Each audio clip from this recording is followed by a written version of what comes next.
দুর্গাপূজার অষ্টমীর দিন সম্পূর্ণ নিরামিষভাবে নবরত্ন কোরমা বানিয়েছিলাম। তার জন্য কয়েকটা সবজি নিয়ে নিয়েছিলাম: গাজর, বিনস, ফুলকপি, ক্যাপসিকাম, ফ্রোজেন কড়াইশুঁটি আর পনির। সবজিগুলো ছোট ছোট করে কেটে গরম জলে 10 মিনিটের জন্য ফুটিয়ে নিয়েছিলাম। দিয়ে বরফ জলে দিয়ে দিয়েছিলাম যাতে সবজিগুলোর কালার অ্যাজ ইট ইজ থাকে। দুটো পেস্ট তৈরি করেছিলাম। প্রথম পেস্টটা পোস্ত, কাজু, কিশমিশ, আমন্ড আর চালমগজের, আর দ্বিতীয় পেস্টটা করেছিলাম টমেটো, আদা, কাঁচা লঙ্কার। এবারে কড়াইতে ঘি দিয়ে দিয়েছিলাম। পনিরগুলো ছোট ছোট করে কেটে 2 পিঠ লাল লাল করে ভেজে নামিয়ে রেখেছিলাম।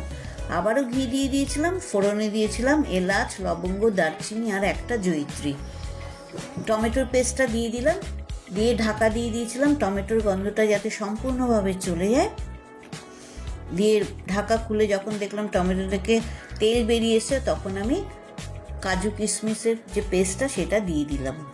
দিয়ে এর মধ্যে দিয়ে দিয়েছিলাম 1 চামচ জিরের গুঁড়ো, 2 চামচ ধনের গুঁড়ো, স্বাদ অনুসারে নুন আর কিছুটা চিনি আমি দিয়ে দিয়েছিলাম। যেহেতু এটা নিরামিষ সবজি সেহেতু চিনি দিয়ে দিয়েছিলাম। দিয়ে এবারে সেদ্ধ করা সবজিগুলো এই মশলাগুলোর মধ্যে দিয়ে সবজিতে ভালো করে মশলাগুলিকে লাগিয়ে 2 বাটি, কাপ না বাটিতে 2 বাটি দুধ দিয়ে দিয়েছিলাম। এই দুধ দিয়েই সবজিগুলি সেদ্ধ হবে।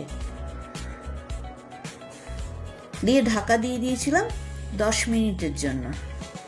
10 মিনিট পরে খুলে আমি ফ্রোজেন কড়াইশুঁটিগুলো দিয়ে দিয়েছিলাম। দিয়ে আবারও কিছুক্ষণ নাড়াচাড়া করে এর মধ্যে দিয়ে দিলাম ভেজে রাখা পনিরগুলো দিয়ে দিয়েছিলাম। দিয়ে দিয়েছিলাম কাসুরি মেথি,